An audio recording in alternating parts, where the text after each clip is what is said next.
प्रधानमंत्री भी इनका काम कराने वाला बीच वाला कौन है? टैक्स कौन लेता है?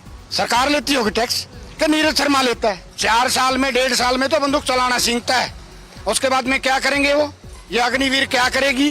बॉर्डर पर खड़ा कर दिया। मोदी जी कोई विकास नहीं हो रहा। हमारे NIT में 86 में किसी तरह का कोई विकास नहीं हो रहा। जो भी मुद्दे हैं जी, कोई भी काम नहीं हो रहा। यहाँ देख लो, आप नालियां भरी पड़ी हैं, चारों तरफ कूड़ा भरा पड़ा है। नमस्कार, आदाब, बहुत बहुत स्वागत है आप सभी का। DB लाइव देख रहे हैं आप। मैं हूं आपके साथ बुशरा खानम फहद।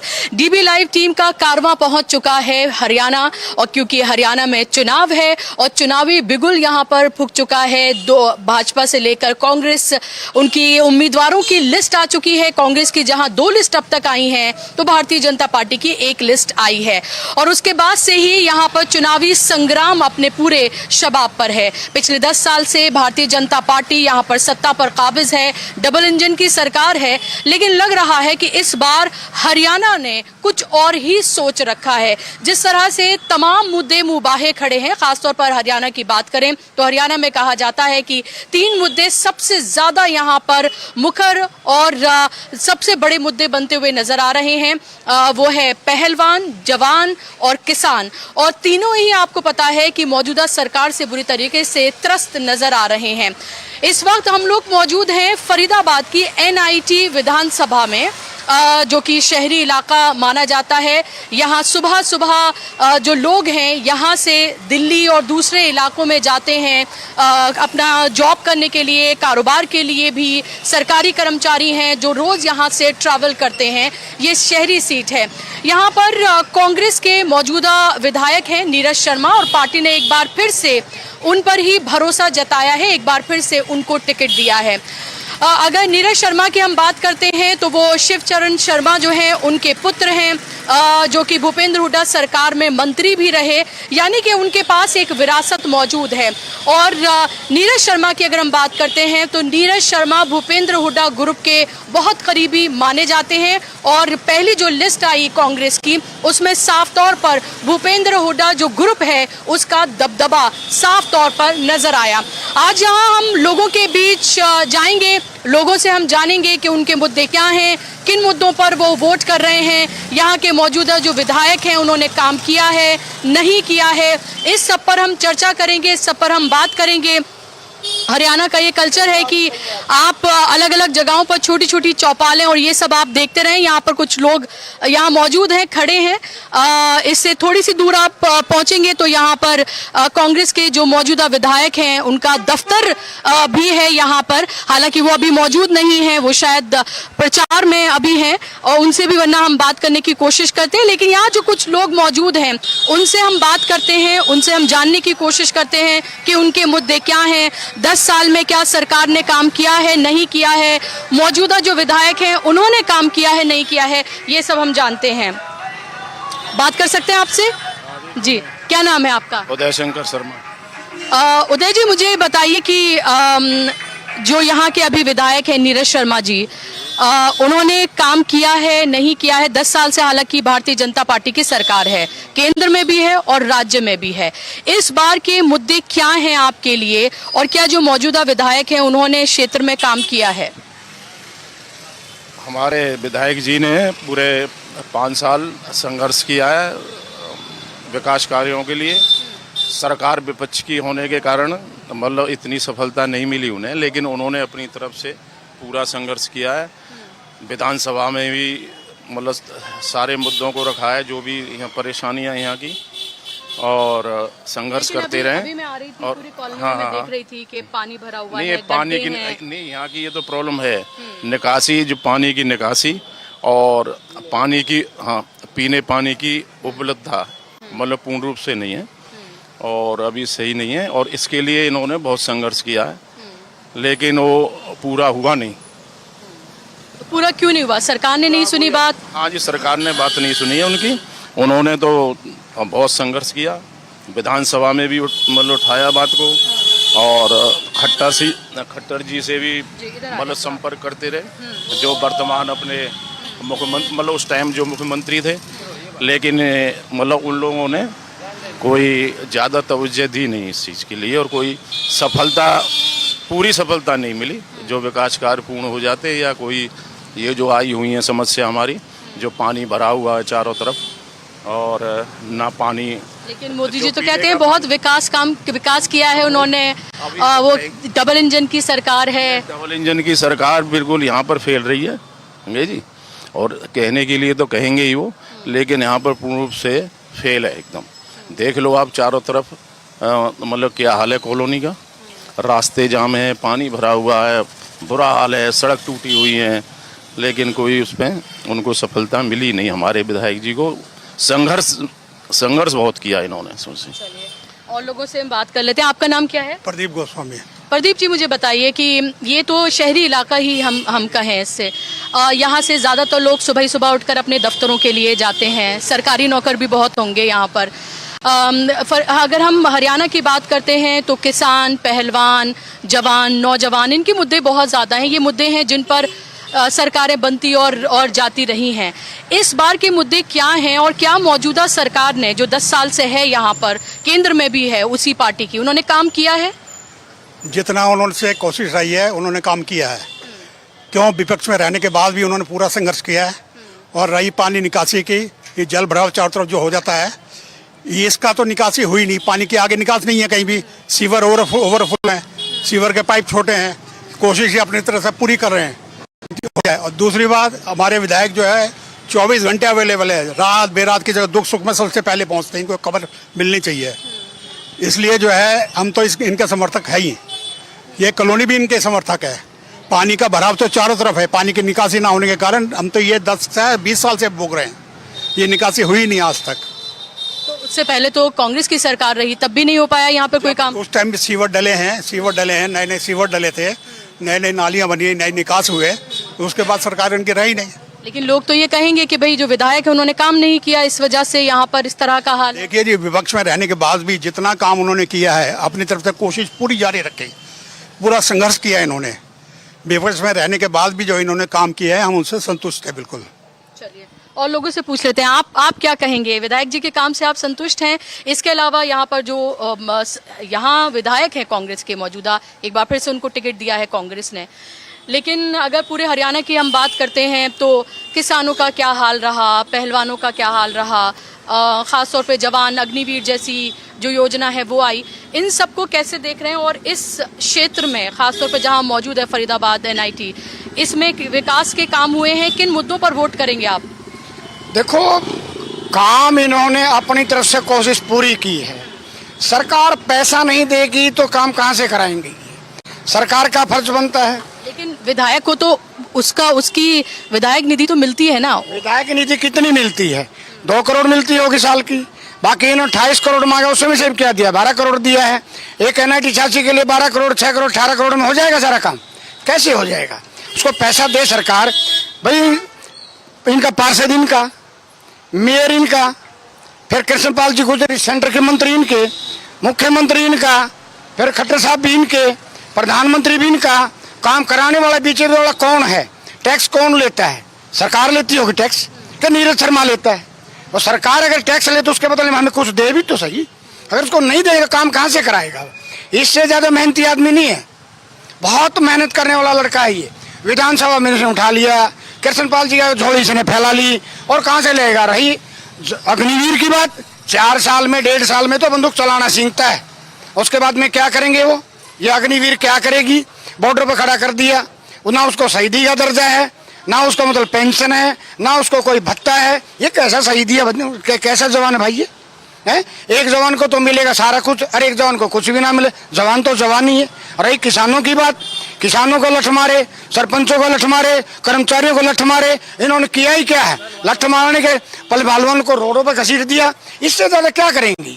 इससे आगे और कुछ नहीं कर सकते। बहुत अच्छा काम किया सरकार ने। हम इसलिए कहेंगे और लठ मारो, जितना तुम मारोगे हम उतने सहन करके आगे चलेंगे। हम बताते हैं इस बात को। और बोलिए। आप किसान हैं? बिल्कुल किसान हूँ। तो किसान तो बहुत दिन तक यहाँ बॉर्डर पर रहे, अभी भी हैं, लेकिन वो कहते हैं ये तो बस चंद किसान हैं, ये सारे किसान नहीं हैं। नहीं, इनके कहने से क्या है? अगर हम चंद किसान थे तो फिर मोदी जी ने माफी क्यों मांगी? 3 कानून वापस क्यों लिए? अगर हम चंद किसान थे तो क्यों माना उन्होंने? फिर वो जब तो उन्होंने हाथ जोड़ के कह दिया मैं माफी चाहता हूँ, मैं समझने में अंतर रह गया। आज समझने में अंतर रह गया उनको किसानों को कुछ नहीं चाहिए। जब ये मोदी गुजरात का मुख्यमंत्री था तब कहता था एमएसपी को मिलनी चाहिए, आज क्यों नहीं दे रही? अपने वायदे पर रहें। सरकार ने जो वायदा करती किसी वायदे पर खरी नहीं है। झूठ बोलने वाली सरकार है, झूठा प्रधानमंत्री है, झूठे उसके वर्कर हैं। और लोगों से बात करती हूँ, आप क्या सोच रहे हैं, इस बार किन मुद्दों पर वोट करेंगे आप? हम विकास के ऊपर। विकास तो मोदी जी कर रहे हैं। मोदी जी कोई विकास नहीं हो रहा। हमारे एनआईटी में 86 में किसी तरह का कोई विकास नहीं हो रहा। जो थोड़ा बहुत मिला है उससे इतना ज़्यादा विकास हो नहीं सकता। ये जो है खाली दिखावा ही दिखावा है। बाकी जो जमीनी स्तर पर जो कार्य होना चाहिए वो नहीं हुआ है। तो आपको किससे उम्मीद है, कौन कर सकता है काम? हमें तो कांग्रेस से उम्मीद है। हम चाहते हैं कांग्रेस का ये आपके पास ब्रोशर भी है ये, तो यानी कि आप कांग्रेस कार्यकर्ता हैं? मैं पक्का कांग्रेस कार्यकर्ता हूँ। अच्छा। और नीरज शर्मा के साथ। अच्छा, तो एक बार फिर से उन पर भरोसा जताया है, यानी उनके खिलाफ एंटी इनकम्बेंसी काम नहीं करेगी फिर? नहीं, पिछली बार के विधायक हैं, लोग कह सकते हैं भाई हमने पिछली बार भी आपको वोट किया। नहीं, पिछली बार किया तो उन्होंने जितना संघर्ष किया जनता के लिए वो जनता ने देखा है। ठीक है, ठीक है। जनता को पता है उनके बारे में कि वो कितना काम कर सकते हैं। और ये निश्चित है कि अगर हम उन्हें लाएंगे और आगे काम होंगे। कांग्रेस की गवर्नमेंट आ रही है, हुड्डा साहब सीएम बन के आ रहे हैं, देखिए आप। चलिए ठीक है, कुछ और लोगों से हम बात कर लेते हैं। आपके पास मैं आ रही हूँ, एक महिला है, वो दुकान चला रही है, सोच रही हूँ उनसे मैं बात करके देखती हूँ जी कि वो क्या सोचती हैं, उनके क्या मुद्दे हैं। बात करेंगी आप? अच्छा, वोट तो करेंगी? वोट करेंगी? नहीं, वोट करेंगी? वोट करने तो जाएंगी? इनकी करेंगे? क्यों, इनकी क्यों करेंगे? पता नहीं जी, मुझे नहीं पता। आप ये बताइए कि महंगाई, बेरोजगारी ये बढ़ी है, कम हुई है? बड़ी है। बड़ी है। हाँ, बहुत महंगाई है। हाँ जी। घर चलाना मुश्किल होता है? हाँ जी, बहुत मुश्किल है। 4 बेटियां हैं मेरे पास। अच्छा। हाँ, इसके पापा का कोई ऐसा रोजगार भी नहीं है, वैसे ही हैं, हेल्पर ही हैं।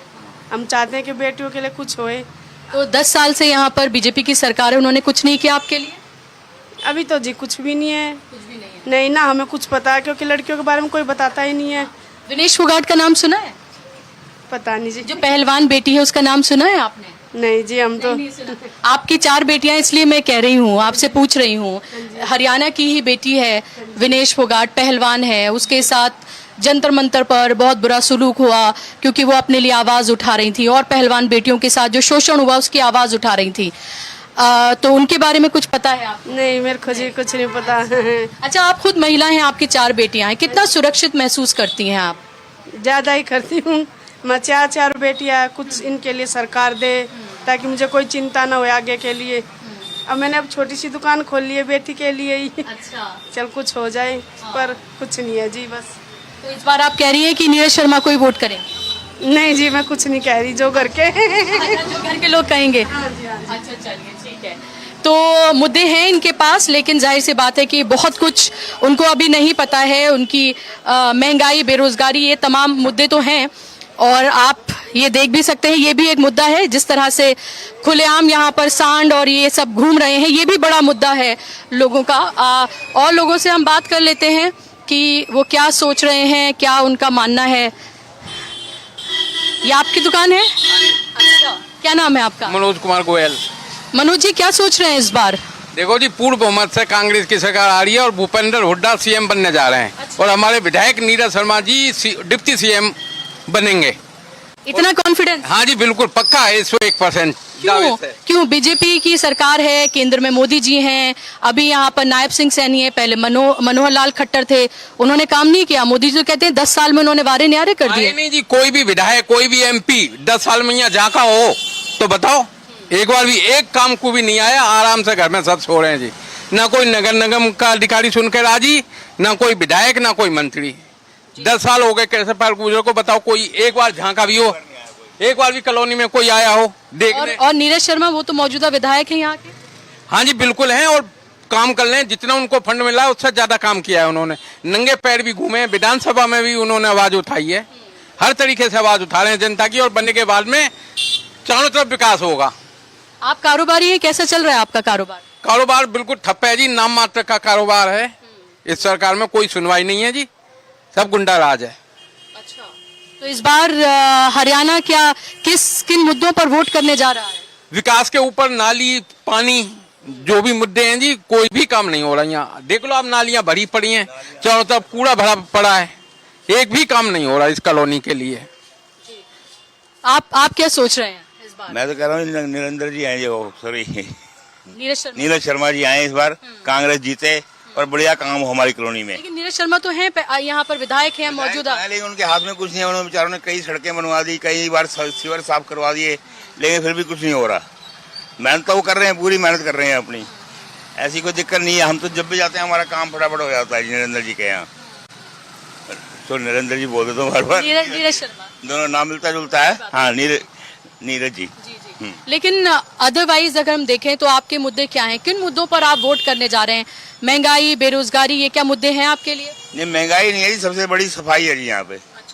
सबसे गंदा भ्रष्टाचार है जी, अपना कम्प्लेक्स बिल्कुल काम नहीं करेगा जी। कोई दिक्कत नहीं है इससे, हमें कोई यही परेशानी होती है कि कहीं निकलते हैं सारा सीवर फुल हो रहे हैं, नालियाँ खराब हैं, सड़कें खराब हैं। नीरज जी कब तक करते रहेंगे जी?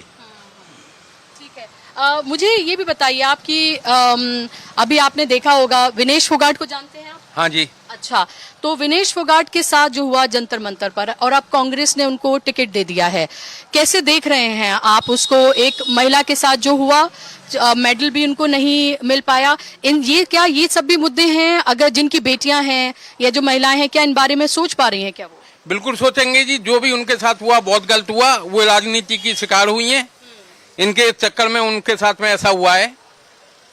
और आपका बिल्कुल उन्हें टिकट दिया, कांग्रेस ने उनको लिया है, तो बिल्कुल 100% जीतेंगी वो भी जी। लेकिन बीजेपी तो कह रही है कि ये तो राजनीति है। अब पता चला कि अच्छा, आप क्यों कर रहे थे ये सब? ये कांग्रेसियों का किरा धरा था। देखो जी, किसी को कहने के लिए कुछ ना कुछ तो बहाना चाहिए, कुछ ना कुछ तो इल्जाम लगाएंगे ही। लेकिन इस बीजेपी के राज में जितना भ्रष्टाचार नगर निगम में, कोई भी नगर निगम का अधिकारी बिना पैसे से काम नहीं कर रहा।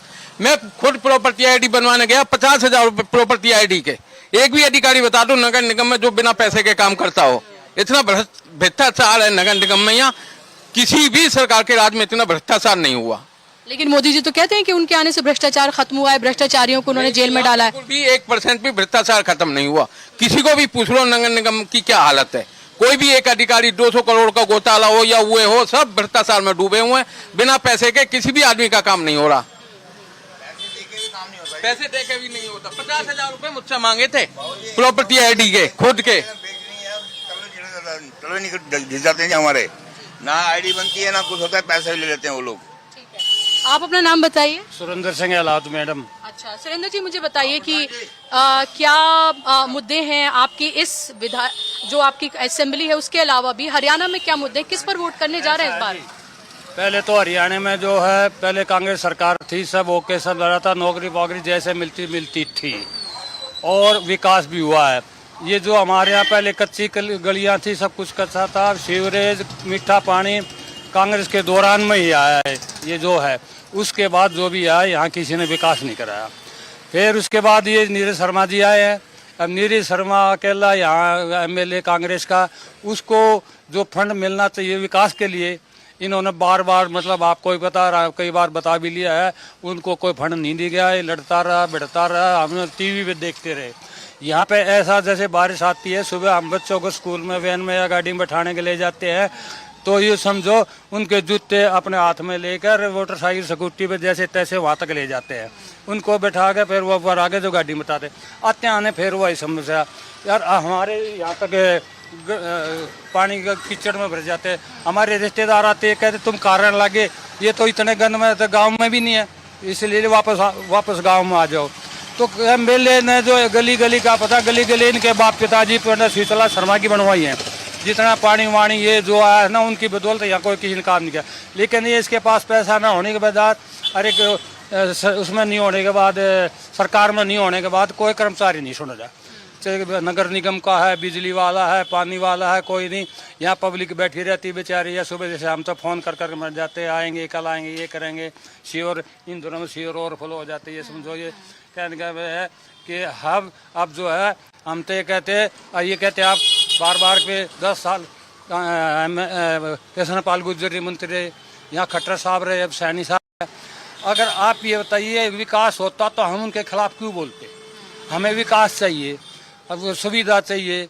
जब एक रिश्ते गांव के आकर यूँ कह दे यार कहा रहा है ऐसे गंद में, तो हमारे लिए डूब कर मरने की बात है। और फिर हम किसको रोएं? हम तो यहाँ आ जाते हैं, हम और किसी को जानते नहीं, पड़ोस में है। यहाँ वोट बच्चा साइन कराने के लिए आधार कार्ड है, किसके लिए है? यहाँ आदमी 24 घंटे बैठा रहा, किसी को बताए या नहीं कहते यहाँ नहीं है, बैठो पानी पिलाओ, संतुष्टि करो। जो पानी की समस्या है उसके बारे में अगले को संतुष्ट करके भेजते हैं और पूरी कोशिश करते हैं। क्योंकि हम आते जाते रहते, हम कभी यहाँ बैठ भी जाते हैं। और नीरज शर्मा ने ये जो पैसा मांगा अपने लिए तो मांगा नहीं, ये जो है ना पब्लिक के लिए मांगा। लेकिन मुझे बताइए कि क्या किसानों के, महिलाओं के ये मुद्दे हैं आप लोगों के लिए या आपके लिए लोकल मुद्दे हैं? आपने विजाजी ये जो विनेश फोगाट, ये पहलवानों के लिए तो मेन मुद्दा है। यहाँ जो समझदार आदमी है, जो बेचारा मजदूर है, उसने बेचारे ने पता नहीं, टीवी नहीं देखता कोई, वो बेचारा कुछ नहीं कह सकता। उसको तो जैसी हवा होगी उस तरीके से चलेगा। लेकिन जो आम समाज है, पढ़ा लिखा है सारा तबका, जब वो आज विनेश फोगाट के साथ खड़ा है, ये कह देता वहाँ जाओ झंडा लेके, तो वहाँ जाने के लिए तैयार है। किसान एक ऐसा है, अन्नदाता बोलते हैं, सरकार ऊपर वाली नीचे वाली अन्नदाता बोलती है। अन्नदाता को तो खालिस्तानी, फलाने, धकड़े, गुंडे, बदमाश, वहाँ पे बैरिकेड लगा दिए जाते हैं। वहाँ जम्मू कश्मीर में रोज एनकाउंटर हो रहे हैं, वो आ रहे हैं, उग्रवादी आ रहे हैं, वहाँ कुछ नहीं लगाया जा रहा है। और किसानों ने यहाँ सड़क जाम कर दी, इतने बड़ी वो लगा दी, इतने बड़े तार लगा दिए। अगर ये वहाँ पहाड़ों में जहाँ से आतंकवादी आते पाकिस्तान, वहाँ लगाएं तो कितना अच्छा हो। रोज देखते हो अब कई दिन से कई उग्रवादी है वो काबू में नहीं आ रहे, वो कहाँ से आते हैं? और फिर इतनी फोर्स हमारी होती है, क्यों नहीं काबू हो रहे? क्या मतलब है? क्या कोई प्लान में कमी है कि या कोई और सौदा है कि क्या चक्कर है? तो दुख इस बात का है जब हमारे बॉर्डर्स ठीक नहीं और पाकिस्तान का नाम लेते हैं, पाकिस्तान तो करो ना, कुछ तो करो। रोज मर रहे हैं, इससे अच्छा इतने लड़ाई में ना मरते, इतने वैसे मर रहे हैं। तो कुल मिला के मोदी जी तो ये कहते हैं कि उन्होंने सारे आतंकवादियों को ठिकाने लगा दिया, राष्ट्रवाद का बहुत बड़ा मुद्दा है, उन्होंने मंदिर बना दिया। मोदी जी प्रधानमंत्री हैं, वो कुछ भी कह रहे थे, पूरा ऑल इंडिया है, उसमें कहीं से काम कराएंगे। और भाई वो कराएंगे तो उन्होंने थोड़े कहेंगे हमने नहीं कराया। मंदिर बना दिया, मंदिर बनाया है, रामलला तो वहीं था। ये कहते हमारा रामलला, अरे रामलला हुआ था, हम तो बचपन तो सुनते आ रहे हैं।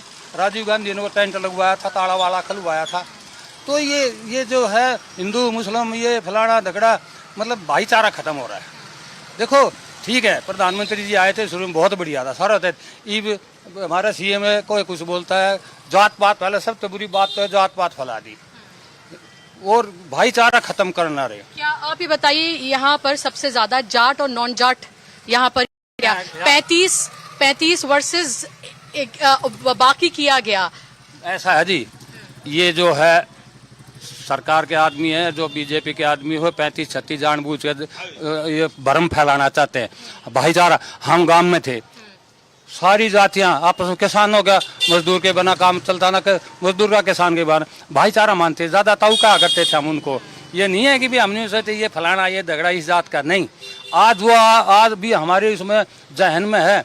यहाँ ये टीवी में जो बातें आती है ना, भाई वो हो गया, ये हो गया, वो होगा, तो ये सिर्फ लोग टीवी देखते हैं, उनके दिमाग में बात आ ही जाती है, भाई 36 बरादी वो कर दिया, ये कर दिया, जाट नॉन जाट, ये मतलब विकास ना करके लड़ाना, मतलब आपस में जातियाँ वहाँ बांटना। ये एक हिंदुस्तान वो हिंदुस्तान नहीं रहा जो भाईचारे के साथ मिलकर रहता। आज एक दूसरे की टांग कहते हैं, एक दूसरे के खिलाफ बयान देते हैं।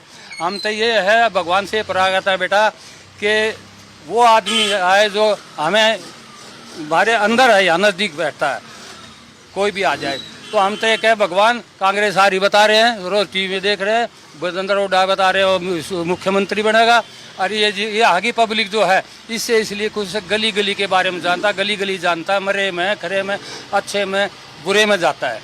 यूँ नहीं है कि कीचड़ में ये वो थोड़ा जाएगा, कहीं जाएगा तो जहाँ गाड़ी नहीं जाती तो पैदल ही तो जाता है। तो हम इससे इसलिए यहाँ की पब्लिक इसलिए खुश है कि यहाँ बीच है, काम में कोई रुकावट नहीं है, जो इनके बस की है वो करते हैं, जो बस की ना आता मैडम जी कहाँ से क्या करेंगे आप ही बताइए। तो इसलिए यहाँ की जनता ये चाहती है भाई नीरज शर्मा को ही बनाएंगे, जो हमारे बीच में रहता है। सबसे बढ़िया बात यह, किसी को दुत्कारते नहीं, ऊंचे नीचे नहीं बोलते, आइए बैठे रहते, क्या काम है, ये लो साइन। तो इस करके अच्छी बात है कि नीरज शर्मा के लिए आप इतना अच्छा सोचते हैं। आप आगे आइए, आगे आइए। क्या नाम है आपका? धर्मेंद्र यादव। धर्मेंद्र यादव जी, आप मुझे बताइए किन मुद्दों पर आप वोट करेंगे इस बार? आप यहीं के रहने वाले हैं? यहीं के रहने वाले हैं जी। और यहाँ सबसे बड़ा मुद्दा है प्रॉपर्टी आईडी, फैमिली आईडी और बिजली, पानी, सड़क, सीवर। आप कहीं भी जाके किसी भी गली में चले जाओ, मैं चैलेंज कर रहा हूँ आपको, किसी ऐसी कोई गली नहीं जिसमें सीवर जाम नहीं है। मूलभूत सुविधा नहीं दे सके खट्टर सरकार। और प्रॉपर्टी आईडी और फैमिली आईडी के नाम पे एक नया भ्रष्टाचार हरियाणा के अंदर देने वाले मनोहर लाल खट्टर जी हैं। हर आदमी परेशान है। किसी की प्रॉपर्टी का लेन देन हो जाता है, पैसे का लेन देन हो जाता है, जब वो रजिस्ट्री कराने जाता है पता लगता है जी उसकी प्रॉपर्टी आईडी ठीक नहीं है। तो उन्होंने तो ये कहा कि आज आपकी सुविधा के लिए किया गया। नहीं, उस सबसे बड़ी असुविधा है। आप ये सोचो कि आदमी के पैसे का लेन देन हो गया, सब कुछ हो गया, जिस दिन वो रजिस्ट्री कराने जा रहा है उस दिन ये कहा जा रहा है कि तेरी ये प्रॉपर्टी आईडी ठीक नहीं है, तू जा। वो भागा भागा नगर निगम जाता है, उससे जितना पैसा मांगा जाता है उतना दे के, क्योंकि वो प्रॉपर्टी के पैसे दे चुका होता है, वो सोचता है कि मेरा मामला फंस ना जाए। तो प्रॉपर्टी खरीदना और बेचना दोनों मुश्किल हो दोनों बहुत मुश्किल हो गया, बहुत मुश्किल। और दूसरी बात, ये जो आप इलाका देख रहे हो NIT शहर, ये प्रवासियों का शहर है। इसको आप मिनी भारत कह सकते हो, गरीब आदमी का शहर कह सकते हो। यहाँ हर तबके का आदमी, बहुत जो निचले स्तर पर रहते हैं, जो एक मिनिमम वेजेस है उस पे काम करने वाले लोग रहते हैं। आप देखोगे साइकिल वाले आपको ज़्यादा दिखेंगे इस एरिया में। उन लोगों के लिए कोई सुविधा नहीं है। ESI में चले जाओ, इतनी भीड़, बहुत कम अस्पताल है, सरकारी अस्पताल नहीं है। आप BK अस्पताल में चले जाओ, आपको इलाज नहीं मिलेगा, ये सरकार इलाज नहीं दे सकी। लोग, ये प्रवासी लोग साल में एक बार अपने गांव जरूर जाते हैं, इनको रिजर्वेशन नहीं मिलता है। ट्रेनों का बुरा हाल है। जनरल डिब्बे में आप चढ़ के देख लेना किसी दिन। ये इनका क्या GDP में योगदान नहीं है इन मजदूरों का? फ्री का और सस्ता मजदूर इन्हीं की वजह से है, जो ट्रेन में चढ़ के अपने गांव से आ जाते हैं। भारत की GDP बढ़ाने में इनका बहुत बड़ा योगदान है। दिल्ली या मुंबई, जहां भी या फरीदाबाद में जो काम कर रहे हैं, सस्ता श्रम देते हैं लोग, लेकिन इनको सरकार उनके घर तक सम्मान के साथ नहीं पहुंचाती। बहुत गंदी स्थिति में, बहुत बुरी स्थिति में, कोई बाथरूम में बैठ के जाता है, कोई कैसे जाता है। रिजर्वेशन नहीं है इस सरकार के पास, ट्रेन नहीं दे सकी है सरकार। इससे ज़्यादा शर्म की बात नहीं है कि कोई फैमिली के साथ बाथरूम में बैठ के जा रहा है। तो ये मुद्दे हैं इस सरकार के, बहुत ही दुखी हैं यहाँ के लोग, बहुत गरीब लोग हैं यहाँ। इलाज नहीं है। अभी एक बच्चे का है, उसने बाकायदा उसने वो करा रखा था अपना जो इंश्योरेंस होता है, जो हेल्थ कार्ड का, 5 लाख का था उसका। एक निजी अस्पताल में भर्ती हुआ, 5 लाख उसके खत्म हो गए। उन अस्पताल वालों ने कहा जाओ, कहाँ जाए वो आदमी? ICU में एडमिट था, उसका कौन है? वो जो डेली रेडी लगा के काम कर रहा है, उसके पास तो कोई वो नहीं है, ESI कार्ड नहीं है, कोई कार्ड नहीं है, कोई भी कार्ड नहीं है। और उसके बाद 5 लाख तक का उसने बेचारे ने वो करा रखा था।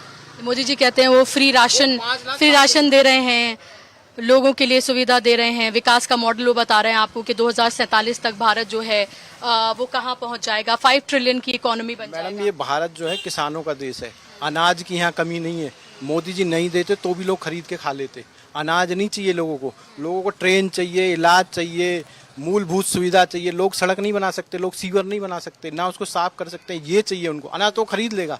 बहुत हमारे किसान बहुत सस्ता अनाज उत्पादन कर रहे हैं, वो खरीद लेगा। कोई अनाज इतनी बड़ी बात नहीं है, तो बहकाने की बात है। मैं कहता हूँ मोदी सरकार से मैं अपील करता हूँ हाथ जोड़ के, ये 5 किलो बंद कर दो, आप ट्रेन ठीक करो, आप मूलभूत सुविधा दो, रोजगार दो, उनकी सैलरी बढ़ाओ। किसानों को जो आप खाद, बिजली, पानी दे रहे हो वो सस्ता दो। तो इस बार क्या सोच रहे हैं आप लोग, बदलाव का? बिल्कुल जी, बदलाव बिल्कुल। भ्रष्टाचार की सरकार है, ये जानी चाहिए। हर किसी की जिंदगी में घुस के हर किसी को टॉर्चर कर रही है सरकार। फैमिली आईडी के नाम पे कर रही है। जिसके घर के आगे सीवर का पानी खड़ा है, वो उस पे क्या गुजरती होगी। और एक दिन नहीं, सालों साल। अगर आज चुनाव होता ना इस बरसात के सीजन में, बीजेपी का सुपड़ा साफ हो जाता। बीजेपी का 3 साल हो गए, पार्षद का चुनाव नहीं करा पाई, नगर निगम के चुनाव नहीं करा पाई। पूछो इनसे क्यों नहीं करा पाई। ये जीतते ही नहीं, एक भी नहीं जीतता, क्योंकि ऐसी कोई कॉलोनी, ऐसा कोई वो नहीं है, चाहे वो सेक्टर, हर जगह सीवर जाम है। सीधे डायरेक्ट नगर निगम से इफेक्ट हैं ये लोग। ये बहुत भयानक मुद्दे हैं फरीदाबाद में। तो फरीदाबाद में ये बहुत ज़्यादा ये बड़े उस तरह के मुद्दे हैं जो ये बता रहे हैं कि सीवर खास तौर पर और प्रॉपर्टी आईडी, जो आपको पता है कि एक योजना जो है वो निकाली गई थी खट्टर सरकार की तरफ से, वो यहाँ लोगों को बहुत परेशान कर रही है। उसमें कह रहे हैं कि बहुत ज़्यादा भ्रष्टाचार है। खासतौर पर आप अपनी प्रॉपर्टी अगर आप बेचना चाहते हैं या खरीदना चाहते हैं, उसके लिए वो आप नहीं कर पाते हैं क्योंकि उसमें बहुत घूस देनी पड़ती है और उसके साथ साथ बहुत प्रताड़ित और परेशान किया जाता है।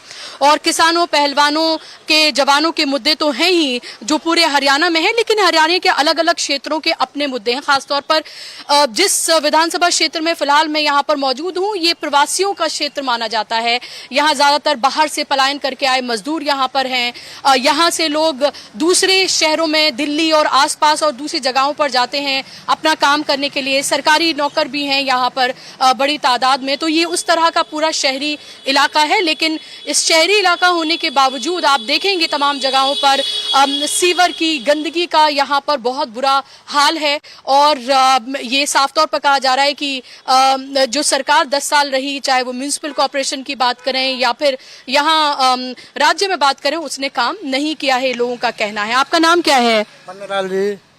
क्या सोच रहे हैं इस बार आप ताऊ? मैं सन 68 का आया हुआ हूँ, हरियाणा धोबी समाज का भूत प्रधान हूँ। अच्छा। और जी मैं जब से बीजेपी आई है, जब से हमारे शिवचरण लाल चाचा जी लगते हैं गांव नाते से, उन्होंने इतना अच्छा काम किया जो कि कोई कर नहीं सकता।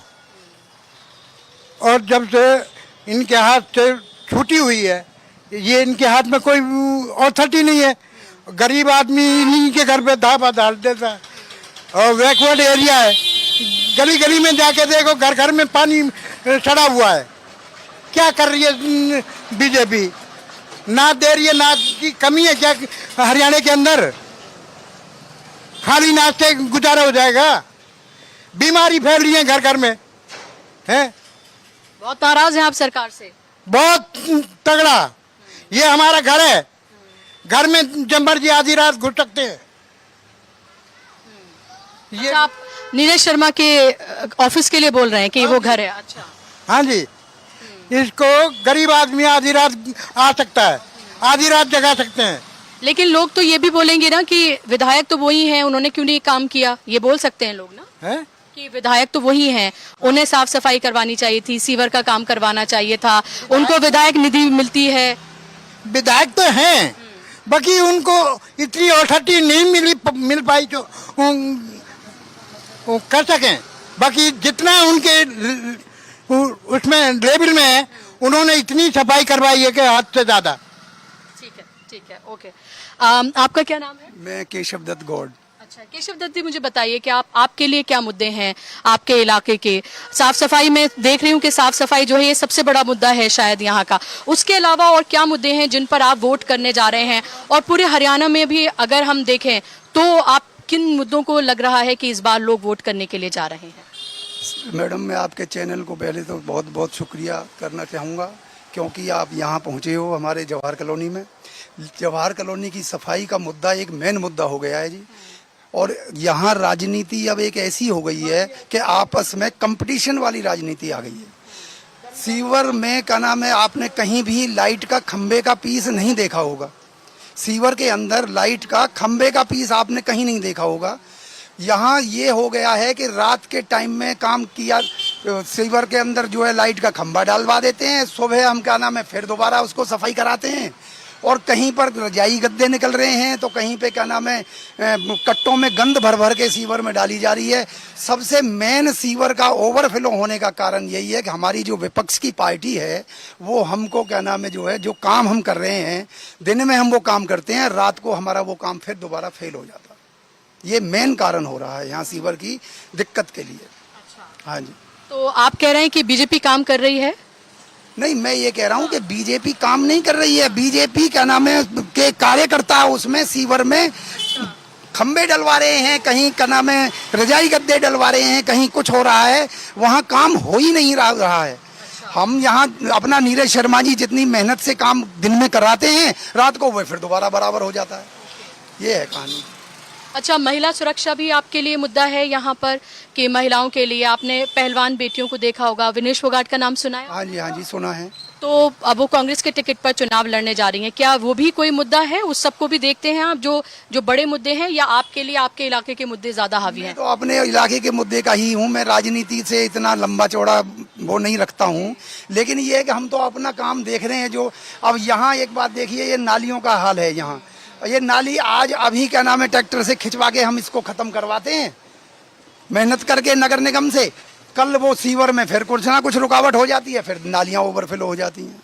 ये कहानी हो रही है जी यहाँ तो यहाँ अगर हम लोकल मुद्दे की बात करते हैं इस विधानसभा की, तो यहाँ पर साफ सफाई ये सब जो है बहुत बड़े मुद्दे होते हुए नजर आ रहे हैं। सीवर की बहुत बड़ी समस्या है। मैं भी जब पूरे रास्ते से आ रही थी तो मैंने देखा अलग अलग जगहों पर कीचड़ है, पानी है, चलना मुश्किल हो रहा था। हालांकि यहाँ पर ये पक्की सड़क है, तो यहाँ क्योंकि आज बारिश भी नहीं हुई है, लेकिन बारिश का सीजन भी है, आप अगर पूरे इलाके में जाएंगे, खासतौर पर शहरी इलाका भी है, आप सोचिए कि ग्रामीण इलाकों में और क्या बुरा हाल हो रहा होगा।